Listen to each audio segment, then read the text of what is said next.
जो ये SSC protest चल रहा था, एसएससी के खिलाफ धरना चल रहा था, इसने अचानक से एक नया मोड़ ले लिया। अब ये नया मोड़ है क्या? जब से ये नीतू मैम डीओपीटी के दफ्तर में गई हैं, उसके बाद से तो इनके पूरे के पूरे बोल ही बदल गए हैं। ये उसके पहले इन टीचरों के, इन स्टूडेंट के साथ थी, अचानक से इनके खिलाफ हो गई। पता नहीं डीओपीटी के दफ्तर में इनको कौन सी कप में चाय पिला दी गई। अब ये बोल रही थी कि कौन नहीं भागेगा। अब ये बोल रही हैं कि जानबूझ के लाठियां खा रहे हो, जब पुलिस ने पकड़ लिया तो सीधे शांति से चले जाओ। जा तो हर कोई रहा है, पुलिस पकड़ तो ही रही है। लेकिन बात ये, उसके पहले ये इनके साथ ही अचानक से हो क्या गया कि ये इन टीचरों के विरोध में आ गई। अब तक हम सभी लोग एकजुट होके एसएससी के इस सिस्टम से, सरकार के खिलाफ लड़ रहे थे इन कमियों को दूर करने के लिए। अब आपस में एक दूसरे से विरोध करेंगे तो ये फिर तो हो गया आंदोलन और हो गया सुधार।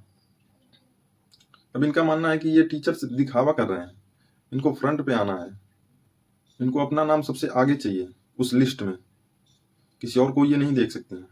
ये 2015 से पढ़ा रहे हैं, बोल रहे हैं कोई 2020 से आ रहा है पढ़ाने, तो इनको 5 साल वो जो इन्होंने उस फील्ड में टाइम दिया है, इसका इनको क्रेडिट अलग से चाहिए। तो क्या अब तक ये बिना पैसों के पढ़ा रही थी? बात ये नहीं है कि ये पैसों के लिए पढ़ा रही हैं या फिर कैसे पढ़ा रही हैं। बात ये है कि जब से ये डीओपीटी के दफ्तर में गई हैं, उसके बाद से इनके पूरे के पूरे बोल बदल गए। ये उन टीचरों और स्टूडेंट के खिलाफ हो गई अचानक से। ये बात कुछ समझ में नहीं आई, इनको पेमेंट रिसीव हो गया या फिर क्या हो गया, कुछ समझ में नहीं आ रहा है। हालांकि इस पे नवीन सर ने एक इंस्टाग्राम पे वीडियो जारी करके बोला है कि हम एसएससी के खिलाफ लड़ रहे हैं, आपस में ना लड़ें तो बेहतर होगा, एक दूसरे पे आरोप लगाने से बचें। हम जिस आंदोलन के लिए लड़ रहे हैं, जिस चीज के लिए लड़ रहे हैं, हमारी प्राथमिकता वो होनी चाहिए। तो जिस सर की कलाइयों में चोट लगी थी, उनको भी तो यही लग रहा होगा, इनको तो वही लग रहा है कि उन्होंने अपनी कलाइयों में जानबूझ के लठ खाए, जानबूझ के तुड़वा लिए। इनकी मानसिकता, इनका नाम नीतू मैम है, इनको मैम कहने से हमको शर्म आ रही है। अब आप इंस्टाग्राम पे छोटी छोटी क्लिपों में इनकी रील देखिएगा, जाके स्क्रॉल करके कमेंट बॉक्स में जाके देखिएगा इनके खिलाफ बच्चों ने क्या बोला है। कोई एक बच्चा इनके साथ अगर हो तो बता देना। आप बच्चों के हक के लिए लड़ने गए थे, ना कि बच्चों के खिलाफ। अचानक से हम उस भ्रष्ट सिस्टम के खिलाफ आवाज उठाने की कोशिश कर रहे थे, ना कि भ्रष्टाचार खुद पैदा करने। ये टीचर्स जो आपने देखा होगा बसों में वो बोल रहे हैं चिल्ला चिल्ला के, रो रो के, कि मैं आपके बच्चों के लिए रो रहा हूँ, मैं आपके बच्चों के लिए लड़ रहा हूँ। लेकिन नीतू मैम को ये लग रहा है कि वो दिखावा कर रहे हैं, वो न्यूज में फ्रंट आना चाहते हैं, और उनसे पहले इनको फ्रंट पे दिखाना चाहिए, इनका ये मानना है। फिलहाल अभी बहुत से टीचर, आदित्य रंजन सर जैसे लोग इस आंदोलन में हैं, वो इसके समर्थन में हैं कि एसएससी सही करे इन सारी कमियों को। जबकि कुछ और भी टीचर्स हैं जो अचानक से एसएससी के साथ हो गए हैं, इनकी कमियों के साथ हो गए। पता नहीं इनको हो क्या गया अचानक से, अभी तक तो ये साथ थे। जैसे ही पुलिस की लाठियां बरसी तो इन सभी का देशभक्ति, देश प्रेम अलग से एसएससी के साथ जुड़ गया, पुलिस के साथ आ गए, अभी भ्रष्ट सिस्टम के साथ आ गए। जबकि ऐसा नहीं होना चाहिए।